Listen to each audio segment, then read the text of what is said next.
মমতা বন্দ্যোপাধ্যায়ের যে সমস্ত পদের দায়িত্ব দিয়েছিলেন চন্দ্রিমা ভট্টাচার্যকে, সেই সমস্ত পদ থেকে চন্দ্রিমা ভট্টাচার্য তিনি ইস্তফা দিয়েছেন। যেরকম রাজ্য সভানেত্রীর পদ থেকে ইস্তফা দিয়েছেন, তারই পাশাপাশি দলের হয়ে বিভিন্ন ব্যাংকের সই করার দায়িত্ব থেকে তিনি ইস্তফা দিয়েছেন। কমিশনে দলের দায়িত্বপ্রাপ্ত স্বাক্ষরকারীর পদও ছেড়েছেন চন্দ্রিমা ভট্টাচার্য।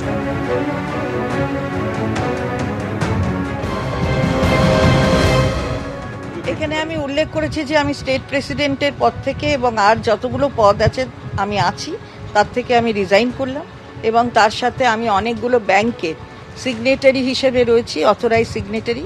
আমি সেইগুলো ব্যাংক থেকে authorize signatory all India Trinamool Congress সহ অনেক রিলেটেড আরও কতগুলো সংস্থা তারও আছি, সেগুলো থেকে আমি উইথড্র করছি।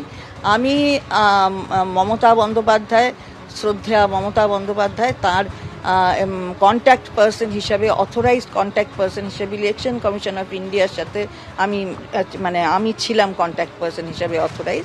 সুতরাং সেখান থেকেও আমি নিজেকে উইথড্র করছি এবং আমি যথাযথ টাইমে বলে দেব ইলেকশন কমিশনকেও, সেটা আমি জানি। এত কঠোর সিদ্ধান্ত নিতে কি একটু মন ভার হচ্ছে? সেটা হচ্ছে, হয় কিছু হয়, জীবন চলার পথে অনেক কিছু হয়, বয়সও তো আমার অনেক হয়েছে, দেখছি অনেক ঘাত প্রতিঘাত মধ্যে দিয়েই তো আমরা এই জায়গায় আসি। সুতরাং ঠিক আছে, জীবনের পথে চলে, আমরাও চলবো। চলে গেল মানে তার পেছনে হয়তো অনেক কারণ থাকতে পারে, আমি জানি না, কিন্তু যে কারণটা দেখানো হচ্ছে সেটা মমতাকে নিয়ে হয় না। মমতা এরকম আমাদের সঙ্গে অনেকবার ব্যবহার করেছে, আমি মমতাকে কেউ ছেড়ে যায়নি।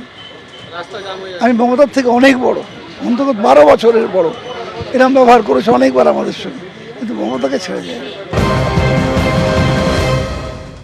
কার চুল এলোমেলো তাতে কার কি এসে গেল?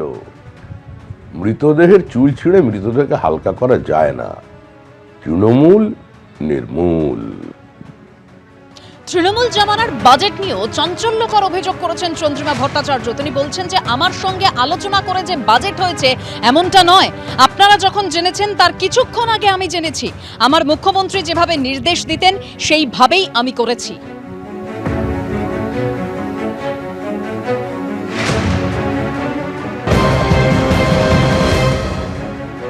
বাজেট আমি বলে দিই আপনাদের যে আমার সাথে খুব ডিসকাশন করে যে বাজেট তৈরি হয়েছে, কখনোই সেটা তৈরি হয়নি।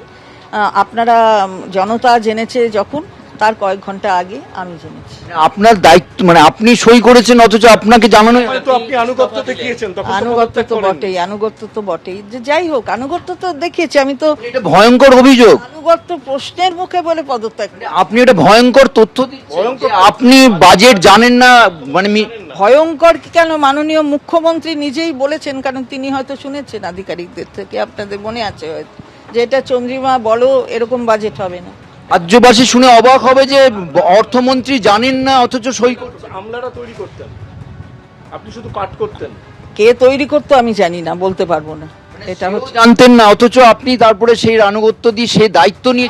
সব কথা তো, যখন ওখানে একটা ওথ নিয়েছিলাম সিক্রেসি বজায় রাখার, সেই সিক্রেসিটা তো খানিকটা বজায় রাখতে হবে। সুতরাং মন্ত্রগুপ্তির জন্য আপনি বলেন? অবশ্যই আমাকে আমার মুখ্যমন্ত্রী যিনি ছিলেন তিনি যেভাবে নির্দেশ দেবেন সেটাই তো আমায় করতে হবে। সুতরাং সেটা আমি করেছি। না, আর কোনো নির্দেশ আসেনি। চন্দ্রিমা ভট্টাচার্য হচ্ছেন মমতা বন্দ্যোপাধ্যায় মুখ্যমন্ত্রী থাকাকালীন সব থেকে বেশি দপ্তর যদি কারুর কাছে থেকে থাকে, ইনক্লুডিং ফিনান্স, সেটা চন্দ্রিমা ভট্টাচার্য। তিনি ফিনান্স ছিলেন ঠিকই, কিন্তু তিনি বলেছেন একটা সইও, মানে সই শুধু করেছেন, কিন্তু কি বাজেট হবে তিনি জানতেন না। সেদিন বলেননি কেন? আজকে যদি মনের দুঃখের কথাটা আজ বলছেন, যেদিন ওনার কাছে দপ্তরের সারি ছিল সেদিন দুঃখের কথাটা বলেননি কেন? যখন উনি মন্ত্রী ছিলেন তখন বললেন না কেন যে আমি জানতে পারছি এর টাইম থাকে? দুঃখ পাওয়ার হচ্ছে যতক্ষণ নেত্রীর প্রশাসনিক বা বিভিন্ন নেত্রী পাওয়ারে, আমরা সরকারে আমরা সমস্ত পাওয়ার ক্ষমতা আছে, তখন দুঃখ চেপে থাকতে হয়। আর যখন নেত্রীরা দেওয়ার ক্ষমতা নেই, যারা এই সময়টা নোক দাঁত বার করছে সেদিকে থাকলে এখন দুঃখটা প্রকাশ করা যায়। যাওয়াটাই স্বাভাবিক। তৃণমূল কোনোদিনই কোনো রাজনৈতিক দল ছিল না। তৃণমূল হয়ে গিয়েছিল লুটেরাদের দল, নীতি ছিল দুর্নীতি। তৃণমূলের ভিত্তিই ছিল কাটমানি। দেখুন, আমদানি বন্ধ, 70-75-এর ভাগ নেই, 75-25-এর ভাগ নেই, সব শেষ। তখন দল ছেড়ে চলে যাচ্ছে। তৃণমূলের এখন একমাত্র জায়গা হচ্ছে মডার্ন ইসলামিক হিস্ট্রি সিলেবাসে, এর বাইরে আর তৃণমূলের অস্তিত্ব থাকবে না। চন্দ্রিমা ভট্টাচার্য তিনি বলছেন যে আমি নিজেকেই দায়ী মনে করছি, আমি নিজেই মনে করছি যে আমি ব্যর্থ। কি বলেছেন চন্দ্রিমা ভট্টাচার্য, শুনুন।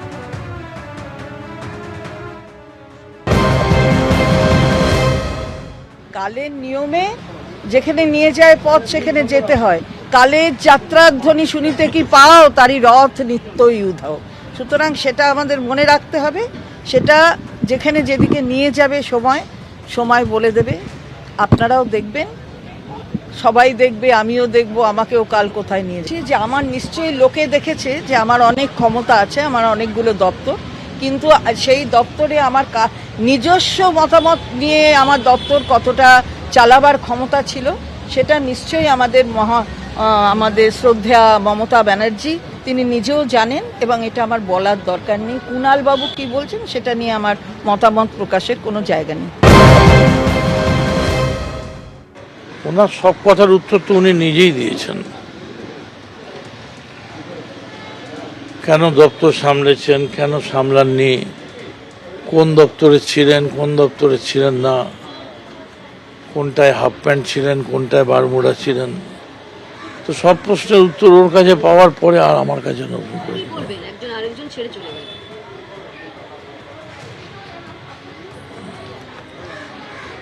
কবি বললেন, শুধু যাওয়া আসা, শুধু স্রোতে ভাষা। যেসব শব্দ উনি ব্যবহার করেছেন সেটা খুব চিন্তার, এই নিয়েও তদন্ত হওয়া উচিত। উনি বলেছেন উনি নাকি বাজেট পেশ করতেন, কিন্তু সেই বাজেট অন্য কেউ লিখে দিত, উনি শুধু সই করতেন। কে লিখে দিত? আইপ্যাক কে লিখে দিত? তাহলে সেখানে রাজ্যের সাধারণ মানুষের স্বার্থের থেকে যারা লিখে দিত তাদের স্বার্থই রক্ষিত হতো।